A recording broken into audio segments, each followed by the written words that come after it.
ময়মনসিংহে ভাষা সৈনিক আব্দুল মতিন পাঠাগার, নতুন জ্ঞানচর্চার দ্বার উন্মোচন। ময়মনসিংহের ইতিহাসের আরেকটি উজ্জ্বল অধ্যায়ের সূচনা হয়েছে। আজ শিল্পাচার্য জয়নুল উদ্যানে ঘুরতে গিয়ে দেখলাম, ভাষা আন্দোলনের বীর সৈনিক আব্দুল মতিনের নামে প্রতিষ্ঠিত হয়েছে নতুন পাঠাগার। জ্ঞানচর্চার নতুন এই কেন্দ্রটি উদ্বোধন করেছেন ময়মনসিংহ সিটি কর্পোরেশনের প্রশাসক উম্মে সালমা তানজিয়া। আজ আমরা ঘুরে দেখব এই পাঠাগার, জানব এর বিশেষত্ব এবং তরুণদের জন্য কী সুযোগ নিয়ে এসেছে এটি। শিল্পাচার্য জয়নুল আবেদিন পার্কের মনোরম পরিবেশে স্থাপিত হয়েছে ভাষা সৈনিক আব্দুল মতিন পাঠাগার। এটি শুধুমাত্র একটি পাঠাগার নয়, বরং জ্ঞান, ইতিহাস এবং গবেষণার এক অনন্য কেন্দ্র।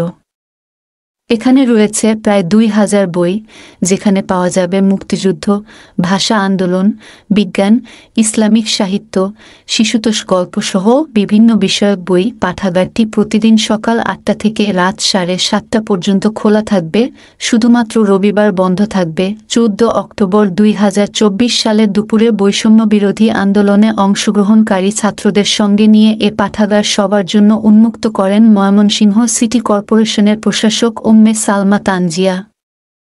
উদ্বোধনী অনুষ্ঠানে উপস্থিত ছিলেন ময়মনসিংহ সিটি কর্পোরেশনের প্রধান নির্বাহী কর্মকর্তা মোহাম্মদ ইউসুফ আলী, সচিব সুমনা আল মজিদ, সমাজ কল্যাণ কর্মকর্তা সীতেশ চন্দ্র সরকার সহ আরও অনেকে। উম্মে সালমা তানজিয়া বলেন, আমরা যদি অতীতকে জানতে চাই, ভবিষ্যৎকে গড়তে চাই এবং বর্তমানকে সুন্দর করতে চাই, তবে বই পড়ার কোনো বিকল্প নেই। এই পাঠাগার বর্তমান প্রজন্মকে জ্ঞান অর্জনে অনুপ্রাণিত করবে। তরুণ প্রজন্মের জ্ঞান ও চেতনার বিকাশে এটি একটি গুরুত্বপূর্ণ পদক্ষেপ।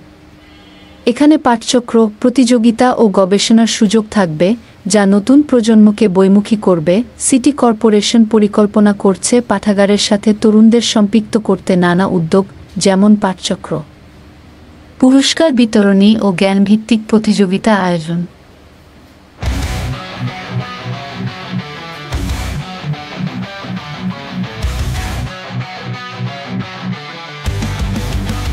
ময়মনসিংহের এই পাঠাগার শুধুমাত্র বই পড়ার জায়গা নয়, বরং এটি একটি সাংস্কৃতিক আন্দোলনের সূচনা।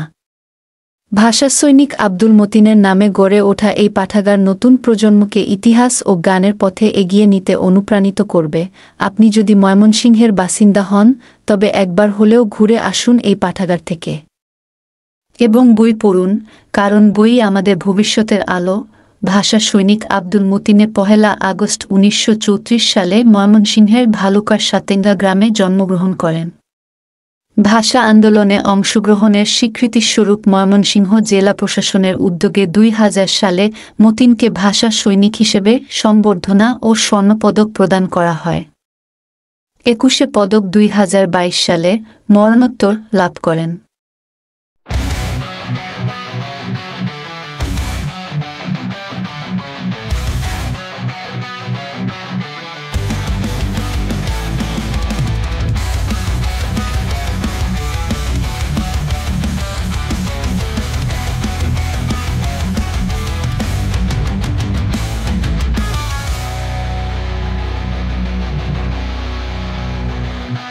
আজকে এই পর্যন্তই। পরবর্তীতে নতুন কোনো বিষয়ের উপর ভিডিও নিয়ে আসব আপনাদের সামনে।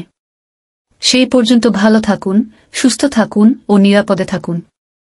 সেই সাথে আমাদের প্রিয় ময়মনসিংহকে বিশ্ববাসীর সামনে তুলে ধরার জন্য আমাদের ভয়েস অফ ময়মনসিংহ ইউটিউব চ্যানেলটি ও ফেসবুক পেজটি সাবস্ক্রাইব ও ফলো দিন। সেই সাথে আমাদের কন্টেন্টগুলি দেখে আপনার গুরুত্বপূর্ণ লাইক, কমেন্ট ও পরামর্শ দিয়ে আমাদের উৎসাহ প্রদান করার জন্য আপনাদের অনেক অনেক ধন্যবাদ।